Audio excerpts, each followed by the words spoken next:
91টা ছিল সবচেয়ে আমার দেখা নির্বাচনগুলোর মধ্যে সবচেয়ে প্রতিদ্বন্দ্বিতাপূর্ণ আমার কাছে মনে হয়েছে, এবং যেটা আমি মানে অবজার্ভ করতেও সবচেয়ে বেশি আনন্দ পেয়েছি, কারণ সেই নির্বাচনের সময় তো অনেক আলো, অনেক রঙিন পোস্টার, অনেক কিছু থাকতো যেগুলো এখন আর নেই। সো একটা মানে উৎসবমুখর পরিবেশ ছিল। এখন উৎসবটা একটু গায়ের জোরে করা হয়, মানে গলা ফাটিয়ে চিৎকার করে গান গেয়ে ওগুলা রাস্তায় বাজাচ্ছে, এবং লোকজন যন্ত্রের ব্যবহার বেশি, লোকজন পছন্দ করছে কি করছে না কেউ কেয়ার করে না। তো এটা গায়ের জোরে একটা উৎসব মুখর পরিবেশ সৃষ্টি করার চেষ্টা, যেটা 91 ছিল না, চেষ্টা করতে হয়নি। যেহেতু আপনি পুরনো সময়ের আলাপটাই আনলেন, আমরা লম্বা সময় পার করেছি এবং বারবার বলা হচ্ছে যে এটা নতুন সময়ে পা রাখছে। আমরা 91-এও দেখেছি যে নতুন সময়ের কথা বলা হয়েছে, আমরা 2008-এও দেখেছি, 73-এ বলা হয়েছিল, আবার 2026 বারবার নতুন সময় আমাদের আসছে। প্রতিদ্বন্দ্বিতার জায়গাটায় ফিরতে চাই। এবারের নির্বাচনী পরিবেশ কতটা প্রতিদ্বন্দ্বিতাপূর্ণ মনে করছেন বা দেখছেন? প্রতিদ্বন্দ্বিতা হচ্ছে এখানে, তবে প্রতিদ্বন্দ্বিতা একটু অড প্রতিদ্বন্দ্বিতা, কারণ এখানে বিএনপি এবং জামাতের মধ্যে প্রতিদ্বন্দ্বিতা হচ্ছে। এই বিএনপি এবং জামাত 91-এর পর থেকেই আসলে তারা মিত্র। 2001 সালে তো তারা একসাথে নির্বাচন করেছে, একসাথে সরকার গঠন করেছে, সরকারের ভালো মন্দ দুটাই অংশীদার তারা, এবং তারপরে তারা একসাথে আন্দোলন করেছে, রাজপথে জ্বালাও পোড়াও ভাঙচুর যা কিছু করার একসাথে করেছে, এবং তারা এইভাবে চলেছে। 2008 সালেও নির্বাচন করেছে একসাথে। হঠাৎ করে তারা প্রতিদ্বন্দ্বী হয়ে গেছে বিকজ আওয়ামী লীগ মাঠে নেই। সো দুজনের একজন মনে করছে যে আমার তো ক্ষমতায় যাওয়া দরকার, আরেকজন মনে করছে বল আমি বাদ যাই কেন। তো এই প্রতিদ্বন্দ্বিতাটা কেমন জানি মানে ঠিক প্রতিদ্বন্দ্বিতা সেভাবে মনে হচ্ছে না, যেটা আর কি মানে রিয়েলি প্রতিদ্বন্দ্বিতা তারা ছিল না। মানে বিএনপি এবং আওয়ামী লীগ যেরকম প্রতিদ্বন্দ্বী ছিল, বা আওয়ামী লীগ এবং জামাত যেরকম একে অপরকে দুই চোখে দেখতে পারতো না, বিএনপি এবং জামাতের তো সেই অবস্থা না। অনেকে মনে করছে এটা একটা কৃত্রিম প্রতিযোগিতা, যেহেতু আওয়ামী লীগ নাই সেহেতু প্রতিদ্বন্দ্বিতা হবে কার সাথে? তো নিজেদের মধ্যেই প্রতিদ্বন্দ্বিতা হচ্ছে। যারা শেখ হাসিনার বিরুদ্ধে একসাথে লড়াই করেছিল এখন নিজেদের মধ্যে হবে। সো এখানে একটা প্রতিযোগিতা আছে, কিন্তু আপনি যদি দেখেন এদের ইশতেহার বা এরা কি কথা বলছে, খুব বেশি পার্থক্য কি দেখেন? আমি ইশতেহারের আলাপে আসব, কিন্তু তার আগে একটা জায়গায় একটু আনতে চাই যে প্রতিদ্বন্দ্বিতা এবং মানুষের সামনে আসলে তারা কি হাজির করছেন দুজনকে ব্যতিক্রম দেখানোর ক্ষেত্রে। আমি যদি দেখি যে 71 ইস্যু, স্বাধীনতা বিরোধিতা, চাঁদাবাজি, নারী, ধর্ম, এই 5টা মোটা দাগে আমরা দেখছি তাদের প্রতিদ্বন্দ্বিতার জায়গা। আমি যদি কিছু রিপোর্টও দেখে থাকি এর মধ্যে, সেক্ষেত্রে আপনি দেখেন যে বিএনপির চাঁদাবাজিকে ক্যাশ করছে জামায়াতে ইসলাম, আবার বিএনপি হচ্ছে জামায়াতের ধর্মকে ক্যাশ করছে। এই করে তারা সামনে নিয়ে আসছে এই ইস্যুগুলোকে, এগুলো দিয়েই প্রতিদ্বন্দ্বিতা করার চেষ্টা করছে। আপনার কাছে কি মনে হয় একজন সাধারণ ভোটার এই জিনিসগুলো আসলে কতটা নিচ্ছে? সে তার দল বা তার নেতা বা তার এমপি সিলেকশনের ক্ষেত্রে এইগুলো আসলে কতটা ম্যাটার করে? আমার মনে হয় চাঁদাবাজিটা মানুষকে ডিরেক্টলি এফেক্ট করে, কারণ চাঁদাবাজি পাড়ায় পাড়ায় হতে পারে, বাস স্ট্যান্ডে হতে পারে, হাটে বাজারে হতে পারে, যেটা দ্রব্যমূল্যের উপর প্রভাব রাখতে পারে। কাজেই চাঁদাবাজিটা বিএনপির জন্য কিন্তু একটা বিএনপিকে একটা নাজুক পরিস্থিতিতে ফেলে দেয়, কারণ এই অভিযোগটা শুধু বিএনপির বিরুদ্ধেই হয় বেশি, অন্যান্যদের বিরুদ্ধে কিন্তু সেটা হয় না। আগে আওয়ামী লীগের বিরুদ্ধে হতো, এখন বিএনপির বিরুদ্ধে হয়। কারণ কথা আছে যে আওয়ামী লীগের পতনের পর বিএনপি কী করলো? হাটবাজার দখল করলো, আর জামাত কী করলো? তারা সরকারের বিভিন্ন স্থান দখল করলো। হ্যাঁ, সো দুই রকমের দখল। সো কিন্তু চাঁদাবাজিটা মানুষ বোঝে, সরকারের ভেতরে কোন মন্ত্রণালয়ে কোন ব্যুরোক্রেসি দখল সে আসলে দেখে এটা না, তার চোখের সামনে হয় না বা তাকে ডিরেক্টলি এফেক্ট করে না, কিন্তু সেটা হয়েছে। সেদিক থেকে বিএনপি একটু খারাপ অবস্থায় আছে, এবং চাঁদাবাজিটা জামাত তাদের বিরুদ্ধে ইউজ করছে। ধর্মটা মানে জামাত চেষ্টা করছে নিজেকে একটা মানে ধর্ম থেকে একটু বেরিয়ে আসতে, বা অ্যাটলিস্ট লোককে দেখানোর জন্য যে আমি ধর্ম নিয়ে রাজনীতি করি না। কিন্তু তাদের গঠনতন্ত্র দেখলেই বোঝা যায় যে তারা একেবারে পুরোপুরি একটি ধর্মভিত্তিক মৌলবাদী দল। কিন্তু আবার রাজনীতি করতে এসে তারা যখন বক্তৃতাবাজি করছে এবং ইশতেহারে যা লেখা আছে সেখানে কিন্তু ধর্মকে সেভাবে প্রাধান্য তারা দিচ্ছে না, তো তারা কাউন্টার করছে সেটা, কিন্তু বিএনপি সেটাকে টার্গেট করছে। সো ওইটা আমার কাছে মনে হয় যে মানুষ যদিও ধার্মিক, এবং শুধু মুসলমানরা না, আমার মনে হয় হিন্দু, বৌদ্ধ, খ্রিস্টান তারা সবাই ধার্মিক এই দেশে, কিন্তু তারা কিন্তু ধর্মভিত্তিক রাজনীতি সেভাবে পছন্দ করে না। সো এই জন্য বাংলাদেশে আপনি দেখেন কোনো সুষ্ঠু এবং অবাধ নির্বাচনে ধর্মভিত্তিক কোনো দল খুব বেশি ভোট পায় না। তারা যখন একাও নির্বাচন করে তারা কিন্তু খুব বেশি ভোট পায় না। কিন্তু এবার তো বলা হচ্ছে যে সব হিসেব নিকেশ উল্টে যাবে, হয়তো সে জিততে পারবে না, অনেকে বলছেন জেতার সংখ্যাটা, অনেকে বলছেন আবার বলছেন যে হয়তো জিততে পারবে না, কিন্তু এই ধর্ম দিয়েই আসলে এই রাজনৈতিক দলগুলো তাদের ইতিহাসের সবচেয়ে বড় শক্তিতে পরিণত হতে যাচ্ছে। হ্যাঁ, তারা শক্তিতে পরিণত হতে পারে, কিন্তু নির্বাচনে জিতবে কিনা শুধু ধর্ম দিয়ে পারবে না সেটা।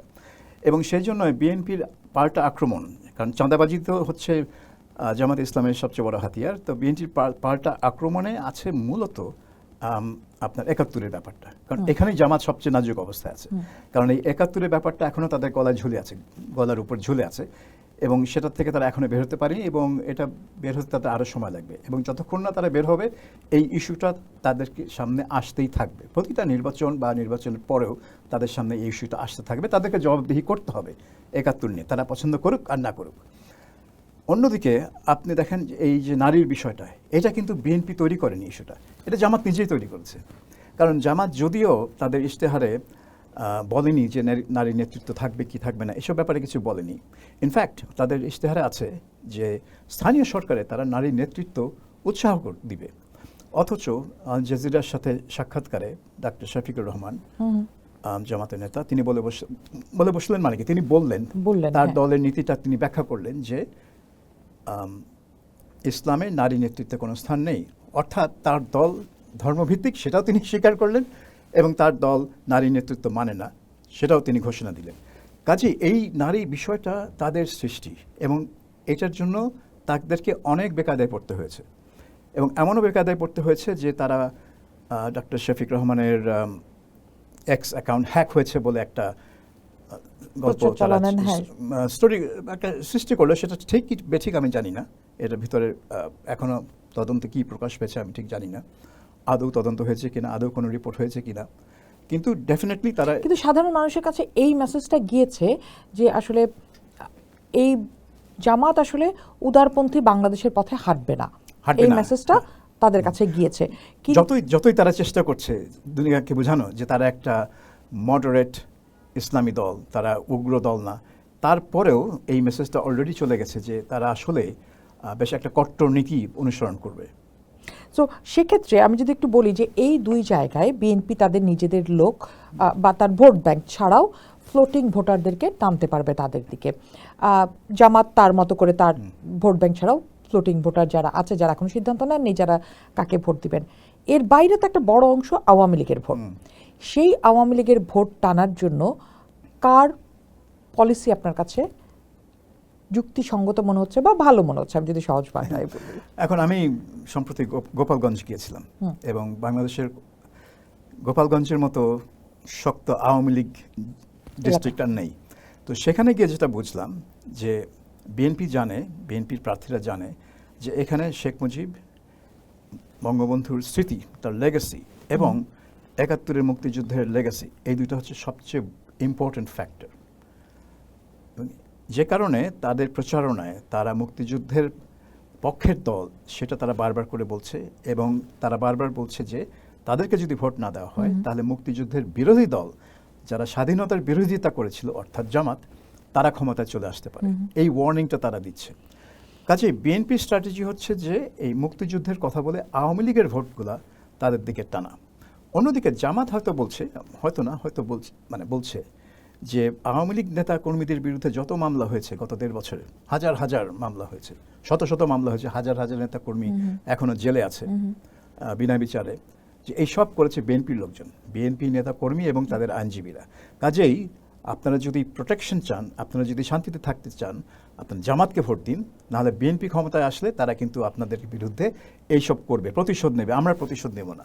সো বিএনপির মেসেজ হচ্ছে যে আমরা প্রতিশোধ নেব না, আমাদের ইলেক্ট করেন। আর বিএনপির এটা জামাতের মেসেজ, আর বিএনপির মেসেজ হচ্ছে যে আমরা ক্ষমতায় আসলে ৭১-কে সমুন্নত রাখবো, জামাতকে দূরে রাখবো। আচ্ছা, এই যে মেসেজটা দিল, তো এইখানে আপনি প্রশ্ন করতে পারেন যে আপনি যেটা প্রশ্ন করেছেন ইনফ্যাক্ট, যে কোনটা আওয়ামী লীগের জন্য সবচেয়ে ভালো হবে। গোপালগঞ্জে দেখলাম যে ৭১টা হচ্ছে সবচেয়ে গুরুত্বপূর্ণ। তারা কিন্তু মামলা হামলা নিয়ে অত চিন্তিত না, তারা চিন্তিত হচ্ছে ৭১ এবং বঙ্গবন্ধু, এই দুইটা স্মৃতি যেন কোনোভাবেই মুছে না যায়। সেক্ষেত্রে তারা নিশ্চয়ই অসাম্প্রদায়িক শক্তি বলতে বিএনপি এখন যেটা বলছে যে আওয়ামী লীগের পর আমরাই অসাম্প্রদায়িক শক্তি, আমরা মুক্তিযুদ্ধের সপক্ষের শক্তি, নিশ্চয়ই সেদিকেই ভোট যাবে বলে আপনার, যদি যারা ভোট দিবে তারা ওদিকেই ভোট দিবে বলে মনে হয়। সেক্ষেত্রে এবার নির্বাচনে আওয়ামী লীগের ভোটার টার্ন আউট কত হতে পারে? সেটা তো বিরাট একটা প্রশ্ন, কারণ আমি একজনের কাছে শুনলাম যে শেখ হাসিনা আওয়ামী লীগ সমর্থকদের বলেছে ভোট কেন্দ্রে না যেতে। হ্যাঁ, কিন্তু ভোট কেন্দ্রে না যেতে বলা যত সহজ, ওইটাকে মানে প্রয়োগ করা বা ইমপ্লিমেন্ট করা তত সহজ না। কারণ আওয়ামী লীগ তো সেভাবে মানে রেজিমেন্টেড সংগঠন না। এখানে তো একটা উপর থেকে আদেশ আসলেই সবাই সেটা পালন করবে সেটা না। আওয়ামী লীগ, বিএনপি এই দুটো তো বুর্জোয়া দল, তারা সেভাবে মানে নিয়ন্ত্রিত দল না, জামাতের মতো বা আগের কমিউনিস্ট দলের মতো যে উপর থেকে যে আদেশ আসবে সবাই সেটা নিশ্চুপ পালন করবে, সেটা না। অনেকেই অনেক কারণে ভোট দেবে, যেরকম পারিবারিক কারণে হতে পারে বা বন্ধুবান্ধবদের কারণে হতে পারে। নিরাপত্তার ক্ষেত্রে অনেকে ভোট দিতে চাচ্ছেন, কারণ ভোট না দিলে তুমি আওয়ামী লীগ, ভোট দিলে আসলে তুমি নিশ্চয়ই জামাত করো কিংবা বিএনপি করো, মানে এই যে নিরাপত্তাহীনতাটাও আসলে কিন্তু এরা ভুগছেন। এটা খুবই ঠিক কথা। কারণ গোপালগঞ্জে আমরা একটা গ্রামে গেছিলাম, গ্রামাঞ্চলে কয়েকটা গ্রাম, এবং সেখানে মূলত হিন্দু গ্রাম এটা। এবং তারা যেটা বলছিল যে প্রথমে তারা বলছিল যে এখানে অনেকেই ভোট দিতে চায় না, কিন্তু মনে হয় যে তাদের ভোট দিতে হবে। তো আমরা বললাম দিতে হবে মানে কে আপনাদের ফোর্স করবে? বলে না সেটা ব্যাপারটা সেরকম না। এখানে 1600 ভোট আছে আমাদের গ্রামে, এখান থেকে যদি আমরা মানে 800 জন যদি ভোট না দেই তাহলে তারা বুঝবে আমরা ভোট দেই নাই। তখন এটা মানে লক্ষ্য করা হবে এবং পরে আমাদের অসুবিধা হতে পারে। সেজন্যই তারা মনে করছে তাদেরকে ভোট দিতে হতে পারে। তবে কাকে ভোট দিবে, কিভাবে দিবে, সেটা তো অবশ্যই তারা বলেনি।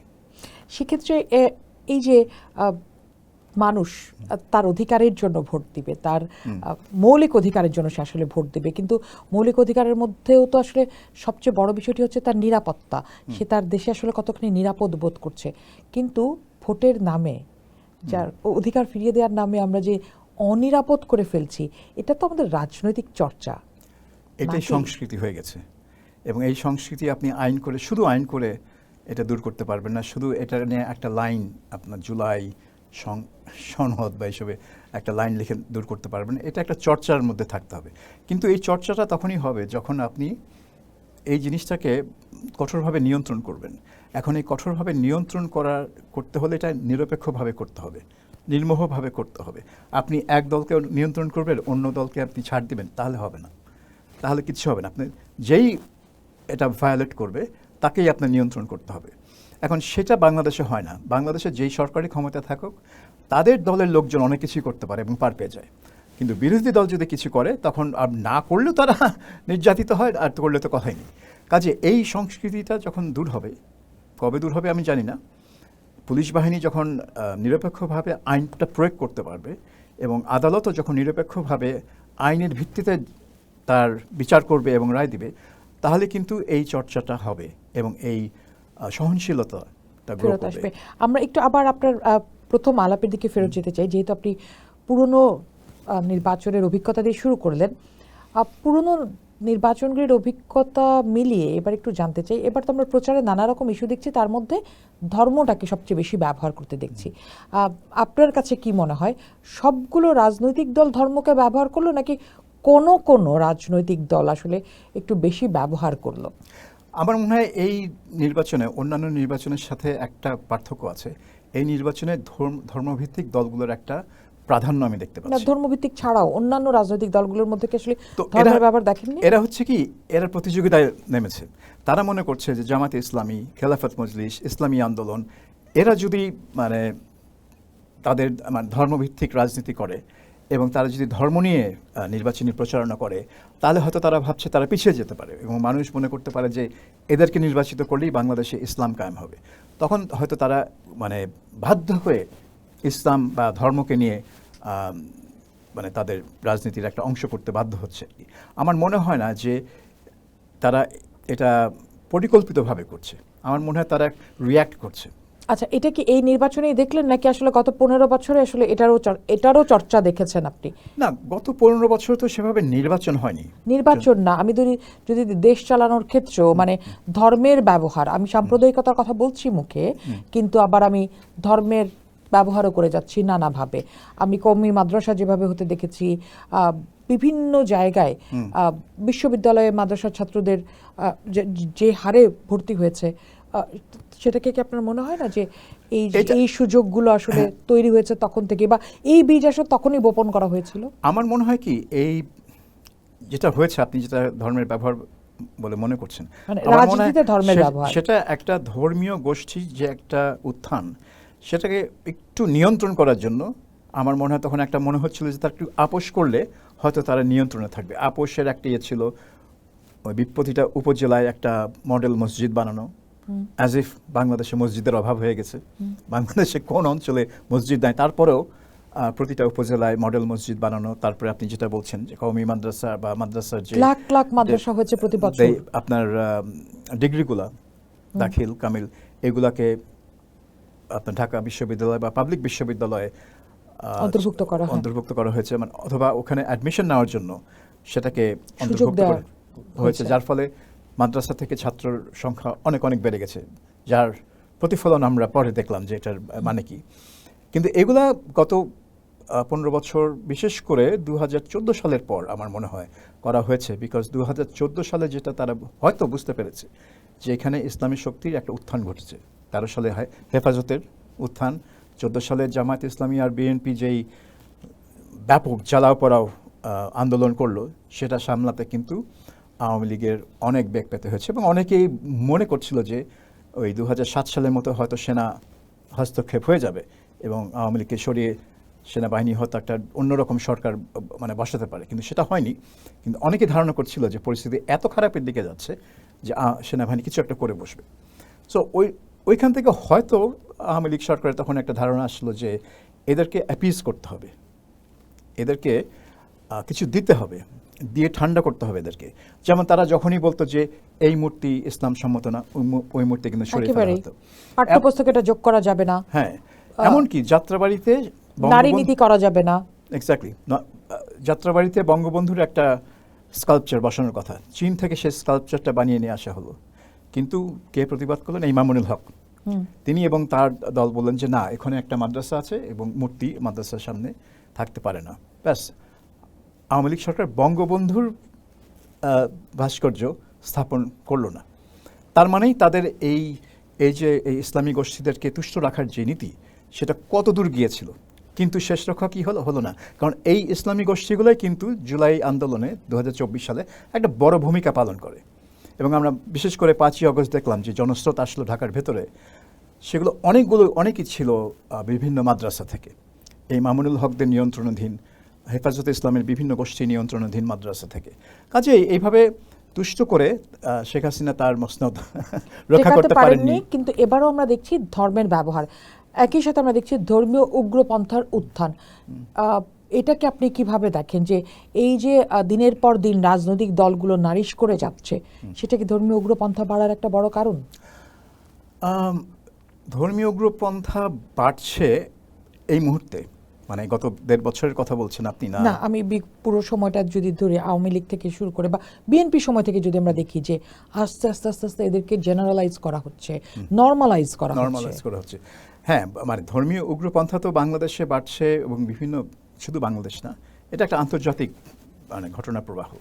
বিশেষ করে 1979 সালে ইরানে ইসলামী বিপ্লবের পর থেকে কিন্তু একটা উত্থান হয়েছে, এবং একদিকে ইসলামী বিপ্লব ইরানে, আরেকদিকে আফগানিস্তানে এই মুজাহিদদের গেরিলা যুদ্ধ রাশিয়ার বিরুদ্ধে, সোভিয়েত ইউনিয়নের বিরুদ্ধে, এই দুই ঘটনা কিন্তু ইসলামিক একটা জাগরণ সৃষ্টি করেছে মুসলিম দেশগুলোতে, পাকিস্তানে, বাংলাদেশে এবং অন্যান্য দেশে।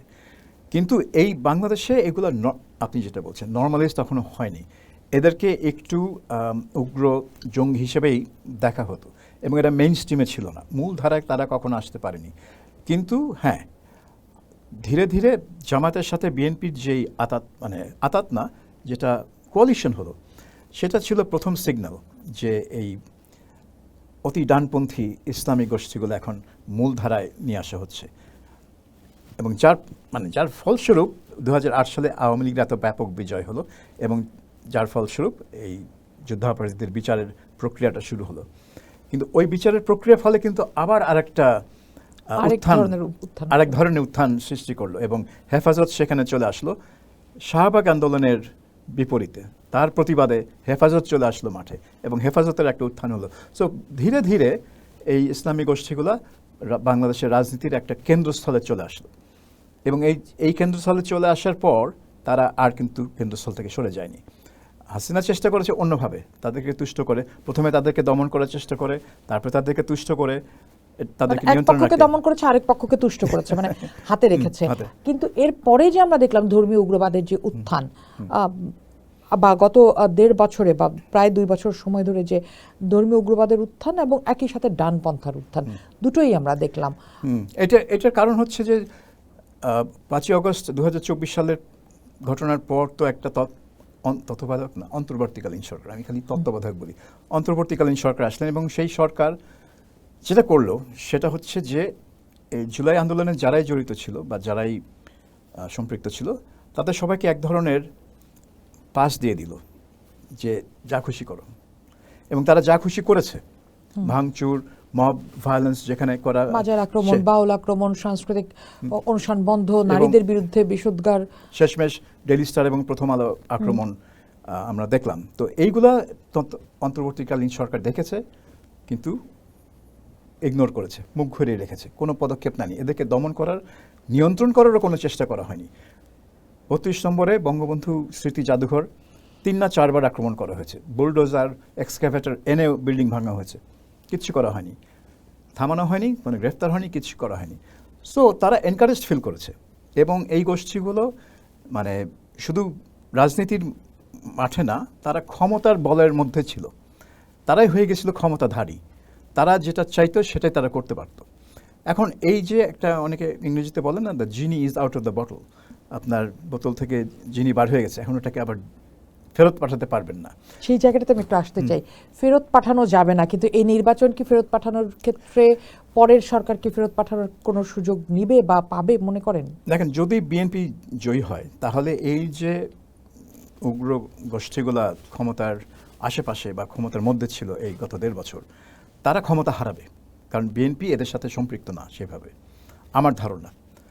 এরা মূলত আপনার জামায়াতে ইসলামী, এনসিপি এবং এই যে ইনকিলাব মঞ্চ এবং অন্যান্য ধর্মীয় গোষ্ঠী, ইসলামী আন্দোলন, খেলাফত মজলিস, হেফাজতে ইসলামের বিভিন্ন ফ্যাকশন, এরা। সো বিএনপি এদের কাছ থেকে একটু দূরে থাকার চেষ্টা করবে, কারণ সে জানে যে আওয়ামী লীগ মাঠে নেই এখন। সুতরাং এখন আওয়ামী লীগের বিরুদ্ধে একটা কোয়ালিশন তার দরকার নেই, তার দরকার হচ্ছে যে নিজের একটা কোয়ালিশন গড়া এদের বিরুদ্ধে, কারণ এরা হয়ে যাবে আস্তে আস্তে তার ক্ষমতার প্রতি হুমকি। কাজে বিএনপি ক্ষমতা আসলে আমার মনে হয় যে এরা ক্ষমতা হারাবে প্রাথমিকভাবে, এবং বিএনপি চেষ্টা করবে যাতে এরা সেইভাবে আর ক্ষমতা প্রয়োগ করতে না পারে, শক্তি যাতে প্রদর্শন করতে না পারে, এবং শক্তি প্রদর্শন করতে গেলে যাতে তাদেরকে নিয়ন্ত্রণ করা যায়। দমনের কথা বলছি না, কারণ দমন করতে গেলে আবার সেই পুরনো পর্যায়ে যদি চলে যায়, তার চেয়ে নিয়ন্ত্রণ করার হচ্ছে মানে রক্তপাতহীনভাবে নিয়ন্ত্রণ করার নীতি মানে সবচেয়ে ভালো হবে আর কি। সেটা কিভাবে নেওয়া যায়, নিশ্চয়ই যে দলই আসুক না কেন তাদের চ্যালেঞ্জ হবে একেবারে। আমি একটু আবার আমাদের নির্বাচনী প্রচারে ফিরতে চাই। আজকে আমরা দেখলাম যে একটি ইনভেস্টিগেটিভ গণমাধ্যম দ্য হুইসল, তারা একটি চমৎকার প্রতিবেদন করেছে। সেখানে তারা দেখিয়েছে একটা জিনিস, যে দুই দল আসলে সাধারণ মানুষের কথা বা জনবান্ধব কথা, জনমুখী কথা বা কতটা করেছেন। চমৎকারভাবে যে জিনিসটি দেখা গেছে যে বিএনপি যদি আমরা দেখি, বিএনপি দেখা যাচ্ছে যে মাত্র 45.3% তারা ব্যবহার করেছে স্থানীয় উন্নয়ন ও অন্যান্য বিষয় নিয়ে কথা বলতে। কর্মসংস্থান 5, দুর্নীতি 2%, আইন শৃঙ্খলা 1%, গুম খুন 0.1%, পররাষ্ট্রনীতি, এগুলি সবই শূন্যের কাছাকাছি তারা কথা বলেছেন। স্বাস্থ্য ব্যবস্থা 2%, শেখ হাসিনার আমল 8% আলাপের বিষয়, নারী নিয়ে 5% বিষয় সময় তারা কথা বলেছেন। অর্থনীতিরও এরকম খারাপ অবস্থা। এবং আমি যদি একটু জামাতেরটাও দেখি একই সাথে, জামাতও এখানে শুধুমাত্র উন্নয়ন নিয়ে, স্থানীয় উন্নয়ন এবং অন্যান্য বিষয় নিয়ে কথা বলেছেন সবচেয়ে বেশি। প্রতিপক্ষকে গালাগাল তিনি করেছেন 11.1%। বাকি সবই যেগুলো আসলে মানুষের মূল কনসার্ন, আইন শৃঙ্খলা, স্বাস্থ্য, নারী, কর্মসংস্থান, এই বিষয়গুলি একেবারেই নিচের দিকে, মানে 2%, 3%, 4%। এই যে আমি যদি বলি যে এই ডাটার রিপোর্টটা আমাদের সামনে আসলে কোন চিত্রটা আনে, যে আমি তো আসলে ভোট কেন দিব, নির্বাচন কেন করব, আমি ভালো থাকার জন্য, কিন্তু সেখানে মানুষের আলাপই নেই, সব মোটা দাগের বড় বড় পরিকল্পনার কথা। সেটা আসলে দিন শেষে কি আমাদেরকে একটা ভালো ভোটের দিকে নেয়, ভালো নির্বাচনের দিকে নেয়? এখন সমস্যা হয়ে গেছে যে নির্বাচন তো সেভাবেই হয়, কে কত ভালো প্রতিশ্রুতি দিতে পারে। এবং এই দুই দলই কিন্তু উন্নয়নে অনেক প্রতিশ্রুতি দিচ্ছে যে আমরা এই করব সেই করব। জামাত বলছে যে তারা $2 ট্রিলিয়ন অর্থনীতি তৈরি করবে, আমার মনে হয় 16 বছরে বা 14 বছরের মধ্যে, যেটা আদৌ সম্ভব কিনা এটা অর্থনীতিবিদরা মনে করছেন যে এটা হয়তো সম্ভব না। আমরা গতকালকেও দেখলাম একটা প্রতিবেদন। তারপরে 7 কোটি কর্মসংস্থান সৃষ্টি করবে। এদিকে বিএনপি বলছে তারা 8 বছরের মধ্যেই $1 ট্রিলিয়ন ইকোনমি তৈরি করবে। এখন হতে পারে, এখন ইকোনমির সাইজ হচ্ছে 4.5 বিলিয়নের মতো, 450 বিলিয়নের মতো। এটাকে দ্বিগুণ করতে হবে, দ্বিগুণের বেশি করতে হবে। না, কিন্তু কিভাবে সম্ভব? আমার অর্থনীতি যখন এই অবস্থা, আমার বিনিয়োগ নাই, তখন আসলে কিভাবে সম্ভব 7 বছরে? সেটা হচ্ছে সবচেয়ে বড় চ্যালেঞ্জ। কারণ এই বছর হয়তো অর্থনৈতিক প্রবৃদ্ধি খুবই কম হবে, 4% নিচে হতে পারে। গত বছর ছিল 5% নিচে। কাজেই বাংলাদেশের অর্থনীতি কিন্তু গ্রো করছে না। এই 2024, 2025 এবং 2026-এও খুব একটা গ্রো করবে না। এবং মুদ্রাস্ফীতি বা মূল্যস্ফীতি যেখানে আছে তার চেয়ে কম প্রবৃদ্ধি হবে। তার মানে আপনার প্রবৃদ্ধি হচ্ছে নেগেটিভ, কারণ মূল্যস্ফীতি তো আপনার প্রবৃদ্ধি সব খেয়ে ফেলছে ওখানে। কাজেই যে সরকারি ক্ষমতা আসুক তাকে বিনিয়োগ প্রচণ্ডভাবে বাড়াতে হবে, কর্মসংস্থান সৃষ্টি করতে হবে। তো কীভাবে করবে এটা কিন্তু যে নির্বাচিত হবে সে হয়তো মনে করবে আমি ক্ষমতা পেয়ে গেছি, কিন্তু তার হাতে যে কাজ আসছে সেটা কিন্তু খুবই জটিল এবং খুবই চ্যালেঞ্জিং। তো এটা এখন দেখতে হবে যে মানুষ কাদের উপর আস্থা রাখবে। এখানে কিন্তু মানুষ ভাববে যে অর্থনীতি যদি আমার জন্য সবচেয়ে গুরুত্বপূর্ণ হয়, কারণ সেটাই আমার কর্মসংস্থান দিবে, আমার বাজার মূল্য নিয়ন্ত্রণ রাখবে, আমার জীবনের মানটাকে উন্নত রাখবে, অর্থাৎ অ্যাটলিস্ট স্টেবল রাখবে। তাহলে কোন দল এই অর্থনীতিটা সবচেয়ে ভালো ম্যানেজ করবে? আপনার কাছে কি মনে হয়, এই যে ইশতেহার দেখলেন, কোন দলের ইশতেহার বা প্রতিশ্রুতি আপনার কাছে বাস্তবসম্মত মনে হয়েছে? এনসিপি, জামাত এবং বিএনপি। এনসিপির কথা বাদ দিলাম, মানে তারা যদি 11 জোটেই আছে। হ্যাঁ, বিএনপিটা আমার কাছে মনে হয় যে তারা কিছুটা বাস্তবটাকে মাথায় রেখে, বাস্তব মানে কি কতটুকু সম্ভব, কি সম্ভব না, সেগুলো মাথায় রেখে তাদের ইশতেহারটা তৈরি করেছে। এবং সেখানে যেসব তারা কার্ডের কথা বলছে, ফ্যামিলি কার্ড, এই কার্ডগুলো কিন্তু নতুন জিনিস না, এইগুলো কিন্তু চলে আসছে। স্মার্ট কার্ড ছিল আওয়ামী লীগের সময় পেনশন চালু হয়েছে, সার্বজনীন পেনশন। বিএনপি সেগুলোকে এগিয়ে নিয়ে যাবে। বিএনপি কিন্তু নতুন কিছু সেভাবে দিচ্ছে না। সো আমি বলবো যে বিএনপি ওভারলি অ্যাম্বিশাস হচ্ছে না, কিন্তু তারা মনে করছে যে তারা অর্থনীতিকে 8 বছরের মধ্যে ডাবল করা, সেটাও খুব কঠিন হবে, কারণ আপনার বিনিয়োগ নেই এই মুহূর্তে, মানে বিনিয়োগ একেবারে স্থবির হয়ে পড়ে আছে, দেশি এবং বিদেশি বিনিয়োগ। এবং দেশের ভেতরে কর্মসংস্থান নেই, দারিদ্র্য বাড়ছে। কাজেই সেইখানে আপনার এই $450 বিলিয়ন ইকোনমিকে আপনি 1 ট্রিলিয়নে নিয়ে যাবেন, এটা অত সহজ হবে না। কিন্তু তারপরেও জামাতের চেয়ে তাদের পরিকল্পনাটা অনেকটা বাস্তবসম্মত। এবং মানুষ যদি সেইভাবে চিন্তা করে যে বিএনপির হাতে অর্থনীতিটা নিরাপদ থাকবে, কারণ বিএনপি জানে অর্থনীতি কিভাবে চালাতে হয়, তারা আগে সরকারে ছিল এবং তাদের সরকারের সময় আমরা দেখেছি যে অর্থনীতি মোটামুটি ভালো ছিল, খুব স্পেকটাকুলার কিছু ছিল না, বিরাট অগ্রগতি হয়নি, বিরাট সাফল্য হয়নি, কিন্তু ধীরে ধীরে উন্নতি হয়েছে। তাহলে তারা হয়তো ভাববে যে তারা বিএনপিকে দেবে। কিন্তু বাংলাদেশের মানুষ সেই চিন্তা করে ভোট দেয় কি না, নাকি ভোট দেয় আবেগ থেকে? এবং আবেগের মধ্যে এখানে একটা বাজে প্রশ্ন, কিন্তু বিএনপির ঘাড়ের উপর দুর্নীতি, চাঁদাবাজির দাগও আছে। বাংলাদেশের মানুষ, আমরা যদি যেসব নির্বাচন হয়েছে সুষ্ঠু এবং নিরপেক্ষ, 4টি হয়েছে মাত্র 12টির মধ্যে, 12টি নির্বাচনের মধ্যে 4টিকে আমি গণ্য করি, সবাই তাই করছে। হ্যাঁ, তো ওই 4টিতে আমরা যেটা দেখলাম যে যারা ক্ষমতা ব্যবহার করে গেছে তাদেরকে প্রত্যাখ্যান করেছে জনগণ। 91 বিএনপিকে নির্বাচিত করলো জনগণ। কেন? কারণ বিএনপি এরশাদ শাহীর বিরুদ্ধে সবচেয়ে সোচ্চার প্রতিবাদকারী ছিল। 96 জুন মাসে সেই জনগণই বিএনপিকে প্রত্যাখ্যান করলো। 2001 সালে ওই একই জনগণ আবার আওয়ামী লীগকে প্রত্যাখ্যান করলো এবং 2008 সালে এসে আওয়ামী লীগের বিরাট বিজয় হলো। কাজেই এখন আওয়ামী লীগ নেই, কিন্তু বিএনপিকে তারা ক্ষমতার কথা হয়তো মনে করতে পারে। অনেকে বলছে যে আমরা বিএনপিকে দেখেছি, জামাতকে দেখিনি, কিন্তু সেটা ভুল। জামাতকে তারা দেখেছে। জামাত তো 2001 সালে ছিল সরকারের অংশ। সো 2001 থেকে 6 সালে যা হয়েছে সেটার অংশীদার বিএনপি, আর বিএনপিকে তো জামাত, আর জামাতকে তো আমরা আরো ভালোভাবে দেখেছি 1971 সালে। তারা তো সরকারের মূল চালিকা শক্তি ছিল এই গভর্নর মালিকের সরকারের জামাত ইসলামী।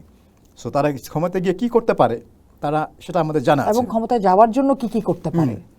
সো তাদের তো ইচ্ছা ছিলই ক্ষমতায় যাওয়ার। আমি একটু নিশ্চয়ই চা খেয়ে সেক্ষেত্রে আপনি চা খেতে খেতে আমি একটু প্রশ্নটা আরেকবার চালিয়ে নিই। সেটা হচ্ছে যে এবার আমরা যদি দেখি যে মানুষ আসলে বেছে নিচ্ছে বিএনপিকে, ধরে নিলাম বিএনপিকে, সেক্ষেত্রে জামাত কতটা শক্ত বিরোধী দল হতে পারবে?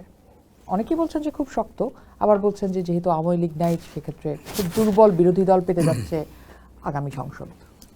জামাত বিরোধী দল হতে চায় না, কারণ আপনি দেখেন ডক্টর শফিকুর রহমান কিন্তু ইতিমধ্যেই তারেক রহমানের সাথে দেখা করে তাকে বলেছেন যে আমরা আবার নির্বাচনের পর আমরা মিলেমিশে কাজ করি, এবং বলেছেন যে নির্বাচনের পর সরকার গঠনের আগেই তিনি বসতে চান।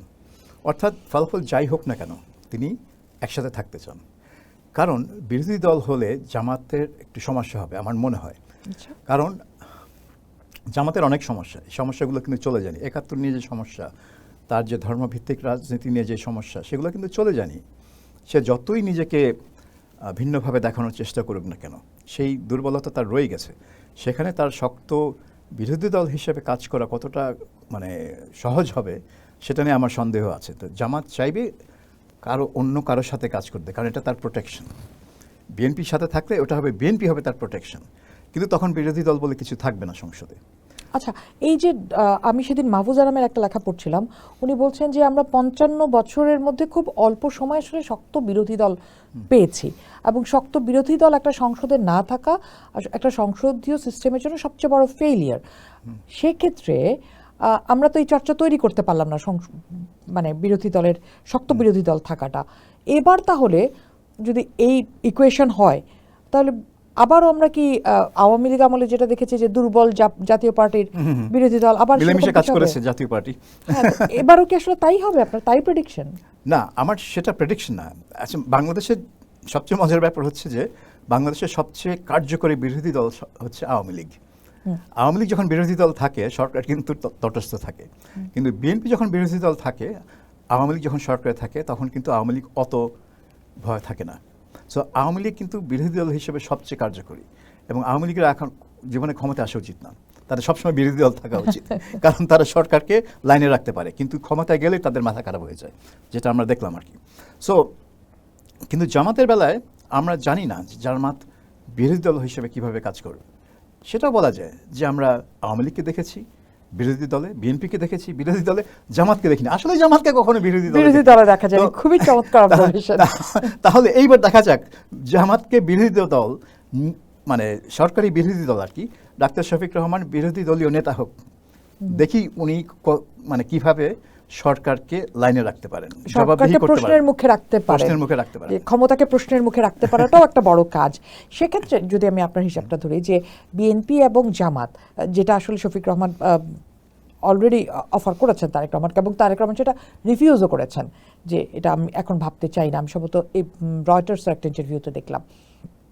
তো সেক্ষেত্রে আপনার কি মনে হয় যে আওয়ামী লীগ, যেহেতু সে তো আর চলে যায়নি, দেশ থেকে তো উড়ে যায়নি, উবে যায়নি, আওয়ামী লীগ রয়ে গেছে, আছে, তার নেতৃত্বের হয়তো এখন সংকট আছে, কিন্তু আওয়ামী লীগ তো আছে, আওয়ামী লীগ আবার রাজনীতিতে ফিরে এসে শক্ত ভূমিকায় দাঁড়ানোর সুযোগ কতটা দেখেন?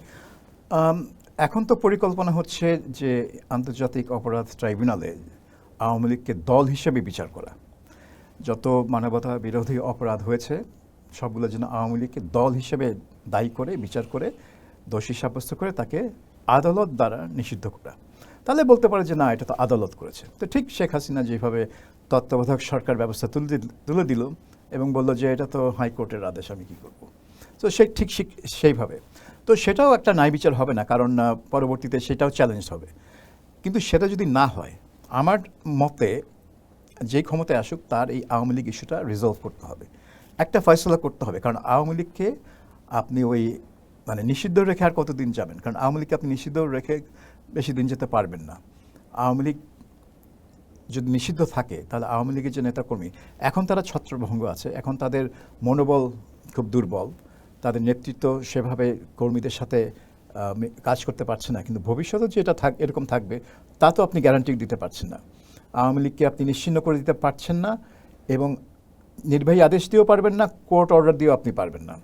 তাহলে তাদের সাথে একটা দফারফা করতে হবে যে তারা কিভাবে ফিরতে পারে। এমনও হতে পারে যে পরবর্তী সরকার বলতে পারে যে দেখো ভাই, 2024 সালের এই যে আন্দোলনের সময় যে দমন নীতি, সেটার সাথে যারা জড়িত ছিল, সেই শেখ হাসিনা হোক আর যে হোক, যারা জড়িত ছিল তাদের সবাইকে রাজনীতি থেকে অবসর নিতে হবে। তারপরে তুমি নতুন নেতৃত্ব গঠন করে রাজনীতিতে প্রবেশ করতে পারবা। এরকম কিছু একটা প্রস্তাব, একটা কিছু মানে আলোচনা করতে হলে তো একটা প্রস্তাব নিয়ে যেতে হবে যে এই হলো আমার প্রস্তাব, আওয়ামী লীগ অন্যদিকে আসবে অন্য প্রস্তাব নিয়ে। এখন এই যে নেগোসিয়েশন, এটা আগামী সরকার আওয়ামী লীগের সাথে করতে চাইবে, নাকি বলবে যে না, তারা একটা নিপীড়ক দল, তারা অপরাধ করেছে, তাদের সব বিচার হবে, দলেরও বিচার হবে। তো এই নীতিতে যদি তারা স্টিক করে যে দলের বিচার হবে, সেটা তারা করতে পারে এবং আন্তর্জাতিক অপরাধ ট্রাইব্যুনালে তাদের বিচার হতেই পারে এবং তাদের আওয়ামী লীগের বিরুদ্ধে রায় হতেই পারে, সবই হতে পারে। কিন্তু এটার মানে পরিণতি কি হবে সেটা আমি জানি না। আমি এই জায়গাটাতে আসতে চাইছিলাম যে সবই হতে পারে। এই যে আমরা বিদ্বেষের রাজনীতি করব না, আমরা ঘৃণার রাজনীতি করব না, আমরা রাজনীতিটাকে আমূল বদলে ফেলবো, এই প্রতিশ্রুতি তো আসলে এই রাজনীতিবিদরাই করেছেন, যারা এই মুহূর্তে নানা রকম শাস্তি দিতে চাচ্ছেন বা আমরা দেখছি। আপনার কাছে কি মনে হয় রাজনীতির পরিবর্তন আসলে কতটা হয়েছে, রাজনৈতিক সংস্কৃতির পরিবর্তন আসলে কতটা হয়েছে? গত 1.5 বছরে শূন্য, একেবারেই শূন্য। আমি তো রাজনৈতিক সংস্কৃতিতে কোনো পরিবর্তন দেখি না। কারণ বাংলাদেশের রাজনৈতিক সংস্কৃতির সবচেয়ে বড় না হলেও সবচেয়ে বড় মানে দিকগুলোর মধ্যে একটি হচ্ছে প্রতিহিংসা পরায়ণতা, যে প্রতিশোধ নেওয়ার যে প্রবণতা। যেই সরকারি ক্ষমতা আসে সেই তার প্রতিপক্ষের বিরুদ্ধে মামলা করে তাকে নানাভাবে তটস্থ রেখে এবং তাকে হয়রানি করে প্রতিশোধ নেয়। আবার সে যখন ক্ষমতা থেকে যায়, অন্য দল ক্ষমতা আসে, সে একই কাজ করে। তো এখন এই গত 1.5 বছর আমরা দেখলাম যে ন্যায় বিচারের নামে আওয়ামী লীগের নেতাকর্মীদের বিরুদ্ধে যেটা করা হয়েছে সেটা অনেকাংশে জাস্ট প্রতিশোধমূলক ব্যবস্থা। অনেকে জেলে আছেন 1 বছরের বেশি সময় ধরে, ভুয়া মামলায় কোনো বিচার হচ্ছে না। তাহলে মামলাগুলো যদি সত্য হয়, যদি তার বিরুদ্ধে প্রমাণ থাকে, তাহলে বিচার হচ্ছে না কেন? অনেক ক্ষেত্রে দেখা যাচ্ছে, হয়তো বেশিরভাগ বিচার শুরু হচ্ছে না কেন? বেশিরভাগ ক্ষেত্রে তদন্তই শেষ হয়নি। তদন্ত শুরু হয়েছে কয়টায় আমি জানি না, মানে কয়টায়। কিছুদিন আগে, কয়েক সপ্তাহ আগে ডেইলি স্টারের একটা রিপোর্টে দেখলাম যে মাত্র 8টি মামলার তদন্ত শেষ হয়েছে। 8 মামলা হয়েছে, শত 2000 না কত মামলা হয়েছে, তার মধ্যে মাত্র 8টির তদন্ত শেষ হয়েছে। চার্জশিটও গঠন করা হয়নি। তো আপনি এটা কি করছেন? এটা যদি প্রতিহিংসা পরায়ণতা না হয়, এটা যদি নিপীড়নমূলক ব্যবস্থা না হয়, এটা যদি ক্ষমতার অপব্যবহার এবং আইন ব্যবস্থার অপব্যবহার না হয়, তাহলে কোনটা? অবশ্যই এটা মানে আইনের অপব্যবহার এবং এটা হচ্ছে আপনার প্রতিপক্ষকে দমন করার জন্য আইনের অপব্যবহার। তো তাহলে এইটাই যদি আপনি করবেন, তাহলে আপনি কিসের নতুন বন্দোবস্ত? আপনি তো সেই পুরোনো স্টাইলেই চলতে চান এবং কিছু বললেই বলবেন যে আওয়ামী লীগ আমলাতে চেয়ে বেশি হয়েছিল। তাহলে আপনি সেই ধারাই মানে মেনটেন করতে চান। তাহলে 15 বছর হচ্ছে তারা আগের 5 বছরের কথা বলেছে, তা এখন এই 15 বছরের কথা বলতে তো আরো 30 বছর, আর অনেক সময় ধরে এই দমন নিপীড়ন চলবে। তাহলে আপনার রাজনৈতিক সংস্কৃতি বদলাবে কি করে? কিন্তু একটু পরিবর্তন হয়েছে। যেমন নির্বাচনের আগে সবসময় আমরা দেখি যে নির্বাচন নিয়ে ষড়যন্ত্র হচ্ছে, সব এতেই দেখি। কিন্তু গতকাল জনাব মির্জা ফখরুল ইসলাম আলমগীর একটা গণমাধ্যমকে ইন্টারভিউতে, সম্ভবত প্রথম আলোকে ইন্টারভিউতে বলেছেন যে আমি কোনো ষড়যন্ত্র হবে বলে হচ্ছে বলে আমি মনে করি না, হুইচ ইজ ভেরি সিগনিফিক্যান্ট, যে একটা দলের দ্বিতীয় প্রধান আসলে এই কথাটি বলছেন। তো সেটা ধরেও কি আপনার মনে হয় না যে একটু বোধহয় পরিবর্তন হয়েছে, ষড়যন্ত্রের আলাপ নির্বাচনের আগের দিন না, নেই। কারণ সেই একই দিনে জামায়াতে ইসলামের গোলাম পারওয়ারের ইন্টারভিউ ছিল, সেখানে কিন্তু তিনি ওয়ার্নিং দিচ্ছেন যে তারা জানতে পারছেন যে একটা ইঞ্জিনিয়ারিংয়ের ষড়যন্ত্রের কথা শোনা যাচ্ছে। তিনি ডিরেক্টলি বলছেন না যে ইঞ্জিনিয়ারিং হচ্ছে বা হবে, কিন্তু এটা শোনা যাচ্ছে বলে তিনি একটা ওয়ার্নিং দিচ্ছেন। তার মানে হচ্ছে কি, বাংলাদেশে সবসময় কিন্তু এটা হয়, যখন নির্বাচনের দিন ঘনিয়ে আসে বা নির্বাচনের দিন যেই দল প্রথম কারচুপির কথা বলবে আপনি জানবেন তারা হেরে গেছে, সেই জন্য তারা আগে ভাগে কারচুপির কথা বলা শুরু করে। আর যেই দল বলতে থাকে যে না সব কিছু ঠিকঠাক আছে, পারফেক্ট, এর চেয়ে ভালো নির্বাচন হয় না, তার মানে তারা জানে তারা জিতে গেছে। তো মির্জা ফখরুলের কথা শুনে মনে হচ্ছে তিনি কনফিডেন্ট তারা জিততে যাচ্ছে, আর পারওয়ার সাহেবের কথা শুনে মনে হলো যে তারা মনে করছে যে নির্বাচনটা একটু shaky। তাদের হাতের বাইরে চলে যাচ্ছে। তো কাজেই আগে ভাগে তিনি একটা এক্সকিউজ ইঞ্জিনিয়ারিংয়ের কথা বলছেন। সো এইটা হচ্ছে পুরনো বন্দোবস্তের কথাবার্তা। আগেও পুরনো শুনেছি, বস্তু আমরা আরেকটু দেখলাম যে আগেও শুনেছি এইসব কথাবার্তা। 2001 সালে সন্ধ্যে 7টার সময় বিবিসি বাংলায় কায়সার চৌধুরী আওয়ামী লীগ নেতা এবং নজরুল ইসলাম খান বিএনপি নেতা স্টুডিওতে ছিলেন। প্রেজেন্টার জিজ্ঞেস করলেন নির্বাচন কেমন হয়েছে, কায়সার চৌধুরী শুরু করলেন, ভাই কি বলবো, এত কারচুপি আর কখনো দেখিনি। তখন আমি বুঝলাম গেছে শেষ। আর নজরুল ইসলাম খান বললেন যে না, কোথায় কারচুপি, সবই ভালো হয়েছে বলে আমার মনে হয়। সো ওইগুলো ছিল নির্বাচনের সন্ধ্যাবেলায়, মানে ভোট শেষ হওয়ার পর। আর মির্জা ফখরুল আর পারওয়ার সাহেব এই ধরনের কথাই বলছেন আগের দিন। So, একেবারে আমার কোনো পরিবর্তন নাই এটা। আর আমার কাছে মনে হচ্ছিল যে আচ্ছা ঠিক আছে, একটু বোধহয় ভালো চর্চা হলো, যদিও এর কিছুক্ষণ পরেই আমরা আবার একদিন পরেই আমরা দেখলাম যে সেই টাকার খেলা, মানে আজকে এখন পর্যন্ত আমি জানি যে বিভিন্ন জায়গায় প্রায় লক্ষ লক্ষ কোটির কাছাকাছি টাকা অনেকেই ধরা পড়ছেন। তার মানে খুব বড় পরিবর্তন আসলে হলোই না। সেই কালো টাকার খেলা, সেই অস্ত্র, এই জিনিসগুলো থেকেই গেল নির্বাচনে। তো সেক্ষেত্রে আপনার কাছে আরেকটা প্রশ্ন, সেটা হচ্ছে যে, যদি আমি জানি যে এটার উত্তর আপনি ঠিকঠাক দিবেন না আমাকে, সেটা হচ্ছে যে আগামীকাল কতটা ইঞ্জিনিয়ারিং এর আশঙ্কা করেন এবং কি কি ধরনের ইঞ্জিনিয়ারিং হতে পারে? একটা কথা অনেকেই বলেন যে নির্বাচনের আগের রাতে যেই দলের লোকজন ধরা পড়বে বা যেই দলের লোকজনদেরকে ধরা হবে সেই দল অবস্থা খারাপ। তো এইবার দেখা যাচ্ছে যে নির্বাচনের আগের রাতে জামায়াতে ইসলামীর লোকজনকে গ্রেফতার করা হচ্ছে এবং তাদের কাছ থেকে অঢেল টাকা পাওয়া যাচ্ছে। তো তার মানে কি এই যে জামায়াতে ইসলামীর ঘন্টা বেজে গেছে এবং এই ধরপাকড় কি সেটারই লক্ষণ? যদি সেটা হয় তাহলে তো ধরে নিতে হবে যে এই ধরপাকড় একটা ইঞ্জিনিয়ারিংয়ের অংশ, এক নম্বর। কিন্তু এটা যে ইঞ্জিনিয়ারিংয়ের অংশ সেটার প্রমাণ করার তো কোনো রাস্তা আমার নেই। আমি খালি একটা ধারণার থেকে বলছি যে এরকম নাকি একটা ট্রেন্ড, অঙ্ক মিলাতে পারি, বাংলাদেশে নাকি এরকম একটা ট্রেন্ড আছে। আর জামায়াতে ইসলামী নেতাদের হাতে এত টাকা, অনেকে বলছেন যে ব্যাংকের লেনদেন বন্ধ করে দিয়েছে সেই জন্য তারা এত টাকা নিয়ে ঘুরে বেড়াচ্ছে। তো 70 লাখ এখানে, 70 লাখ সেখানে, 75 লাখ এখানে, এটা অনেক বেশি টাকা। জাস্ট নির্বাচনের আগের দিন তাদেরকে এত কি প্রয়োজন যে এত নগদ টাকা নিয়ে ঘুরে বেড়াবেন? বা মানে একদিন, আমি তো এটা একদিন আগেই কি জানলাম যে আসলে ব্যাংক কাজ করবে না। আর আজকে ছুটির দিন, কালকে ছুটির দিন, আপনি টাকা নিয়ে কোথায় দিচ্ছেন, কাকে দিচ্ছেন? এমন না যে আপনার কর্মচারীদের আপনি বেতন দিচ্ছেন, ছুটির দিন আপনার তো গতকাল তার আগের দিন দেওয়ার কথা। কাজে এটা অনেক ধোঁয়াশা, মানে অনেক ধোঁয়াশার ব্যাপার, মানে অঙ্ক ঠিক মেলে না আর কি, যে অজুহাত তারা খাড়া করছেন। তো অনেকে মনে করতে পারে যে এক নম্বর যে হয় এই টাকাগুলো জামায়াতে ইসলামী নির্বাচনী কাজে ব্যবহার করার জন্য তাদের কর্মী বা নেতাদের কাছে দিয়েছিল। আর নির্বাচনে কি কাজ থাকতে পারে, কারণ প্রচারণা তো শেষ, এটা নিশ্চয়ই মানে ভালো কোনো কাজ না এত টাকা। আর দুই হতে পারে যে জামায়াতে ইসলামীর কর্মীদের মধ্যে একটা আতঙ্ক সৃষ্টি করার জন্য এই গ্রেফতারগুলো করা হচ্ছে। এখন কোনটা সত্য সেটা বলার অবস্থা আমি নাই। আর ইঞ্জিনিয়ারিং তো নানা রকম হতে পারে, কিন্তু ইঞ্জিনিয়ারিং করে একটা ইলেকশনকে পাল্টে দেওয়া, এটা একেবারে রিটার্নিং অফিসার যদি ইনভলভ না থাকে তাহলে সম্ভব না।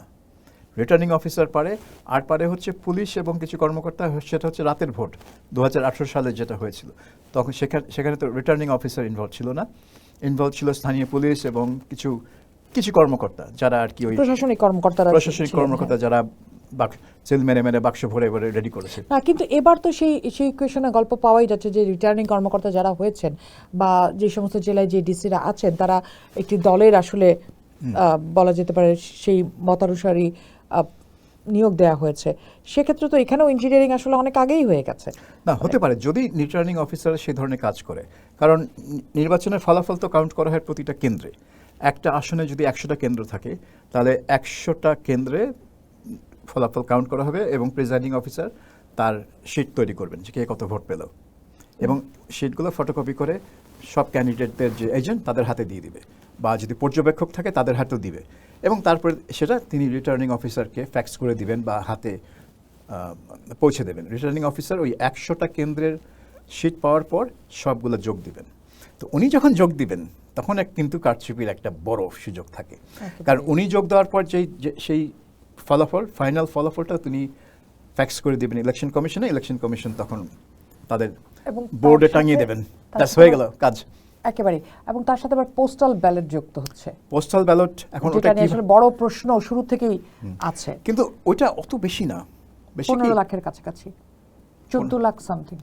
14 লাখ পোস্টাল ব্যালট কি পৌঁছে গেছে নাকি পাঠানো হয়েছে 14 লাখ? না, পৌঁছে গেছে, মানে ভোট দিয়ে সেই ভোট চলে এসেছে আসলে। তো সেটাও নিশ্চয়ই একটা বড় মানে 15 লাখ হচ্ছে 300 আসনের একটা আসন না, তো কাজেই অনেক ছড়ানো ছিটানো থাকবে, এবং এর মধ্যে প্রবাসী কিছু আছে বোধহয় 4-5 লাখ, আর বাদ বাকি দেশের ভেতরে 12 লাখের মতো সম্ভবত প্রবাসী। কিন্তু ঘটনা হচ্ছে যে কোথাও কোথাও যখন ডিসাইডিং ফ্যাক্টর হয়ে উঠতে পারে এই 2000, 3000, 4000 ভোট, 30,000 ভোট কখনো কখনো একটা বড় ফ্যাক্টর হয়ে উঠতে পারে। আমরা একটু আরেকটা জায়গায় দিয়ে শেষ করতে চাই আলাপটা, সেটা হচ্ছে হ্যাঁ ভোট, গণভোট হতে যাচ্ছে। আপনার কাছে কি মনে হয় বা আপনার আগের অভিজ্ঞতা কি বলে যে বাংলাদেশে গণভোটে আসলে কার পাল্লা ভারী থাকবে, হ্যাঁ না না? না, গণভোটে সবসময় সরকারি, মানে সরকার যাদের চায়, যেদিকে নিতে চায় গণভোটটাকে সেদিকেই যায়। বাংলাদেশে তো গণভোট হয়েছে 3 বার, জিয়াউর রহমানের হ্যাঁ না, এরশাদের হ্যাঁ না, আর 91 সালে যে সংশোধনী, সাংবিধানিক সংশোধনী, দ্বাদশ সংশোধনী, সেটার উপর হ্যাঁ না ভোট। সেই দ্বাদশ সংশোধনীতে আপনার ভোট পড়েছে 35%, তার মধ্যে 85% হ্যাঁ। সেটা নিয়ে কোনো আশ্চর্য হওয়ার কিছু ছিল না, কারণ সব দলই সেটাকে সমর্থন করেছিল এবং সংসদে পাশ হয়ে এটা গণভোটে দেওয়া হয়েছিল। কিন্তু জিয়াউর রহমানের হ্যাঁ না ভোটে বলা হয় যে ভোটের হার ছিল প্রায় 90%, যেটা অবিশ্বাস্য, সেটা অবিশ্বাস্য আর কি। তো এইবার যেটা হচ্ছে, এইবার তো সরকার জোরে সোরে হ্যাঁর পক্ষে প্রচারণা চালিয়েছে, যেটা ছিল একেবারেই অনৈতিক, কারণ বাংলাদেশের সবাই তো হ্যাঁর পক্ষে না, কিন্তু সরকারের টাকা তো সবার কাছ থেকেই আসে। কাজেই আমার আপনার টাকা দিয়ে সে হ্যাঁ ভোটের প্রচারণা চালাচ্ছে। আমি চালিয়েছিল, তারপর সেটা বন্ধ করা হয়েছে, বন্ধ করেছে, কিন্তু গায়ে করে, কিন্তু ইতিমধ্যে কিন্তু বিভিন্ন প্রতিষ্ঠানকে অলরেডি আপনার নির্দেশ দিয়ে দিয়েছে যারা তারা যেন হ্যাঁর পক্ষে পোস্টার টোস্টার টাঙায়। এবং আপনি যাবেন, নিশ্চয়ই জানেন, বিভিন্ন ব্যাংকে, বিভিন্ন সরকারি কর্মকর্তাদের নির্দেশনা দেওয়া হয়েছিল, সরকারি প্রতিষ্ঠানে এই হ্যাঁ ভোটের পোস্টার টোস্টার টাঙানো হয়েছিল। এখনো বোধহয় আছে, আমি জানি না, আমি যাইনি।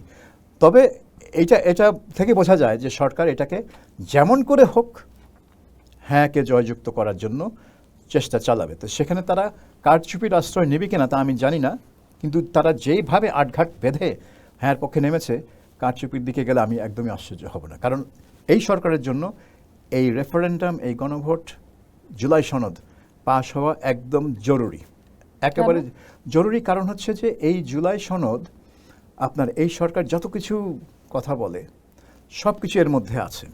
আপনার জামাতে ইসলামী, এনসিপি তো এক ধরনের সরকারি দল না হয়েও সরকারি দল। জামাতে ইসলামী, এনসিপি কিন্তু বরাবরই এই জুলাই সনদটাকে, মানে নির্বাচনের আগে জুলাই সনদের উপর গণভোট করে এটাকে সংবিধানের অংশ করার জন্য দাবি জানাচ্ছিল। কারণ এখানে অনেক কিছু লেখা আছে, শুধু সংস্কারের ব্যাপার না, সংস্কারের বাইরেও সংবিধানে অনেক ধারা চেঞ্জ করার কথা লেখা আছে। এবং এখানে ওই 2024 সালের গণ অভ্যুত্থানকে একটা সাংবিধানিক স্বীকৃতি দেওয়ার কথা বলা আছে। এবং ওখানে প্রিএম্বলটা চেঞ্জ করে আগে যেখানে শুধু স্বাধীনতা যুদ্ধের কথা বলা হচ্ছিল, বাংলাদেশের রাষ্ট্রের মূল ভিত্তিপ্রস্তর হিসেবে সেখানে জুলাই অভ্যুত্থানকে যোগ করা হয়েছে এবং এটা ফ্যাসিবাদী একটা সরকারকে উৎখাত করা হয়েছে সে কথা বলা হয়েছে। তো আপনার গণ অভ্যুত্থান তো আরও হতে পারে বাংলাদেশে, আরো হয়েছে তো 15 বছর না 15 বছর পর আরেকটা হতে পারে, 25 বছর পর আরেকটা হতে পারে। তাহলে কি আপনি প্রত্যেকবার প্রিএমবল চেঞ্জ করে ওগুলোও ঢোকাতে থাকবেন? প্রিএমবল কি সংবিধানের চেয়ে লম্বা হয়ে যাবে? প্রতিটা গণ অভ্যুত্থানের পরে আপনি ঢোকাবেন? আসলে আপনি এটা খুবই কাঁচা একটা কাজ। কারণ প্রিএমবলে থাকবে যে রাষ্ট্রের প্রতিষ্ঠার মানে এটা কীভাবে হলো, সেটা হলো 71-এর পরে যা হয়েছে সবই রাজনীতি, এগুলো মুক্তি সংগ্রাম না। 24-এ যা হয়েছে সেটা রাজনীতি, সেটা একটা অভ্যুত্থান। সরকার পরিবর্তন করেছেন আপনারা রাষ্ট্র প্রতিষ্ঠা করেননি, আপনারা দেশ স্বাধীন করেননি। হ্যাঁ, এই কথাটা বারবার বলতে হয় যে 24-এ দেশ স্বাধীন হয়নি, দেশ স্বাধীন হয়েছে 71-এ। দেশ একবারই স্বাধীন হয়, দুইবার না। তো কিন্তু তারে এইটা জুলাই সনদটা যখন সংবিধানের সাথে যুক্ত হবে তখন কিন্তু 71টা অনেকটা 71-এর ভূমিকাটা খর্ব করা হবে এবং এটি হচ্ছে একটা বড় কনসার্ন অনেকের। এবং আমি গোপালগঞ্জেও দেখলাম একটা বড় রাজনীতিও, হ্যাঁ গোপালগঞ্জেও দেখলাম অনেকেই বলছে যে আপনারা না ভোট দিবেন কারণ হ্যাঁ জয়যুক্ত হলে আমাদের 72-এর সংবিধান থাকবে না, আমাদের 71-এর স্মৃতিও থাকবে না। তো এটা একটা আশঙ্কা আছে। কাজেই এই গণভোটটা কিভাবে হবে, মানে গণভোটটাকে মানে জেতানোর জন্য জামাত এবং এনসিপি এবং এই সরকার তারা সেটা কেন চায়? কারণ এটা তাদের আইডিওলজি। তারা চায় এগুলো প্রতিষ্ঠা করতে। তারা চায় যে 2024 সালের অভ্যুত্থানটাকে এমনভাবে প্রজেক্ট করতে সংবিধানে যে এটাই হচ্ছে রাষ্ট্রের, এই নতুন রাষ্ট্রের ভিত্তিপ্রস্তর। সো এটা তাদের মানে রাজনৈতিক স্বীকৃতি, তাদের অভ্যুত্থানের স্বীকৃতি, সাংবিধানিক স্বীকৃতি, সেটা তারা চায়, তাদের কাছে খুবই গুরুত্বপূর্ণ এটা। সেই জন্য জামাত এবং এনসিপি এটার প্রথমে এই রেফারেন্ডামটা চাচ্ছিল, পরে বিএনপির চাপে সরকার দুটো একসাথে করছে, নির্বাচন এবং রেফারেন্ডাম। এবং আপনি দেখবেন সরকার নির্বাচন নিয়ে যত না প্রচারণা চালিয়েছে তার চেয়ে বেশি প্রচারণা চালিয়েছে রেফারেন্ডাম নিয়ে। তার কাছেও কিন্তু রেফারেন্ডামটা আরও বেশি গুরুত্বপূর্ণ। কিন্তু এই তর্কটাও তো একই সাথে আছে যে নানা সংস্কারের কথা যেটা বলে এসেছিল এই ইন্টারিম গভর্নমেন্ট এতদিন ধরে, সেই সংস্কারটা তো আমার জরুরি। সেই সংস্কারটার জন্য তো আসলে হ্যাঁ ভোটটাও জরুরি এবং যে রাজনৈতিক দলগুলোর উপর ভরসা মানুষ রাখতে পারে না, তাদের হাতে কি এই সংস্কার না করেই সবকিছু আবার ছেড়ে দেওয়া হবে? দেখেন, সব সংস্কারের জন্য আপনার সংবিধান চেঞ্জও করতে হয় না, গণভোটের দরকার হয় না। যেমন ধরুন এই যে গণভোট হচ্ছে সেখানে কিন্তু যেসব ধারা চেঞ্জ হবে সংবিধানে, তার মধ্যে একটা আছে কি কুমিল্লা আর দুটো নতুন বিভাগ হবে। তো এটার জন্য কি একটা সংবিধান সংস্কার করতে হয়, সংশোধন করতে হয়? অবশ্যই না। আগে বিভাগ তৈরি হয়নি? অবশ্যই তৈরি হয়েছে। ফরিদপুর এবং কুমিল্লা সম্ভবত অনেক বিভাগ তৈরি হয়েছে, রংপুর বিভাগ তৈরি হয়েছে, ময়মনসিংহ বিভাগ না তৈরি হয়েছে। কাজেই এটা একটা ফালতু জিনিস। হ্যাঁ, এবং এরকম অনেক কিছু আছে যেগুলো আপনার নির্বাহী আদেশ দিয়ে যেই সংস্কারগুলো করা যায়। আর কিছু কিছু আছে যেগুলো সাংবিধানিক সংস্কার, যেরকম আপনার তত্ত্বাবধায়ক সরকারকে ফিরিয়ে আনা, তারপরে প্রেসিডেন্টের ক্ষমতা বৃদ্ধি করা, তারপরে প্রধানমন্ত্রীর মেয়াদ 10 বছরের সীমিত করে দেওয়া, তারপর উচ্চকক্ষ স্থাপন করা, সেগুলা আপনার অবশ্যই সাংবিধানিক সংস্কার প্রয়োজন। কিন্তু প্রশ্ন হচ্ছে যে আপনি কি এটা গণভোট দিয়ে করবেন কিনা। কারণ বাংলাদেশের সংবিধানে এখন যেটা আছে যে সকল সাংবিধানিক সংস্কার জন্য আপনার পার্লামেন্টে ডিবেট হবে, পার্লামেন্টে এটা উত্থাপিত হবে, পার্লামেন্টে ডিবেট হবে, এখন পার্লামেন্টে 2/3 ভোটের মাধ্যমে পাস হবে। এটাই বর্তমান সংবিধান। তো আপনি বর্তমান সংবিধানের অনুযায়ী সেটা করেন না কেন? আপনার কমিশন গঠন করেছেন, কমিশন তার প্রস্তাব দিয়েছে, পার্লামেন্ট ইলেক্ট করেন, পার্লামেন্টকে আপনি প্রস্তাবগুলো দেন, তারপরে পার্লামেন্টের সদস্যরা যারা জনগণের ভোটে নির্বাচিত তারাই ডিসাইড করুক কোন সংস্কার তারা গ্রহণ করতে পারবে, কোন সংস্কার তারা পারবে না। কিন্তু যেগুলো তারা পারবে না তার মানে না সেগুলো গায়েব হয়ে গেল, সেগুলো হয়তো নেক্সট পার্লামেন্ট টেক আপ করতে পারে। সংস্কার তো আজকেই করতে হবে তেমন কোনো কথা নেই। সংস্কার তো প্রতিটা সরকারই করে, কোনো না কোনোভাবে কোনো না কোনো জায়গায় সংস্কার করে, তারা নিজেদের কাজের জন্যই করতে হয়। তো সংস্কার তো একটা চলমান প্রক্রিয়া, এটা তো কোনো ডেস্টিনেশন না যে আপনি পৌঁছে গেলেন, আচ্ছা পৌঁছে গেছি সংস্কার। ওই যে আমরা বিশ্বাস রাখতে পারি না যে আসলে এরা করবে কিনা, আসলে পরিবর্তন আনবে কিনা। এরা কারা? এরা হচ্ছে জনগণের প্রতিনিধি। You are talking about elected representatives. এরাই হচ্ছে জনগণের প্রতিনিধি। যেই সংস্কার কমিশনগুলো ইউনূস সাহেব করেছেন, এরা তো জনগণের প্রতিনিধি না। এদেরকে কে চুজ করেছে? ইউনূস সাহেবের অ্যাপয়েন্টেড আপনি ডক্টর আলী রিয়াজ বলুন আর যাই বলুন, তারা তো নির্বাচিত প্রতিনিধি না, কিন্তু সংসদে যারা আসবে তারা জনগণের নির্বাচিত প্রতিনিধি। এইসব কাজ তো তাদেরই করার কথা, এই মানে এদের করার কথা না। হ্যাঁ, এরা আইডিয়া নিয়ে আসতে পারে, একটা কমিশন 3 মাস কাজ করে একটা রিপোর্ট দেবে যে এই সংস্কার করা জরুরি বিকজ অফ এই রিজন, এবং এইভাবে করা যায়। তারপরে সংসদ এটা বিবেচনা করবে। এটাই আমার বিশ্বাস যে সংসদীয় গণতন্ত্র যদি আমি চিন্তা করি তাহলে এটা এভাবেই হওয়া উচিত। যদি না হয় তাহলে এটা সংসদীয় গণতন্ত্র, এটা কি, এটা খিচুড়ি।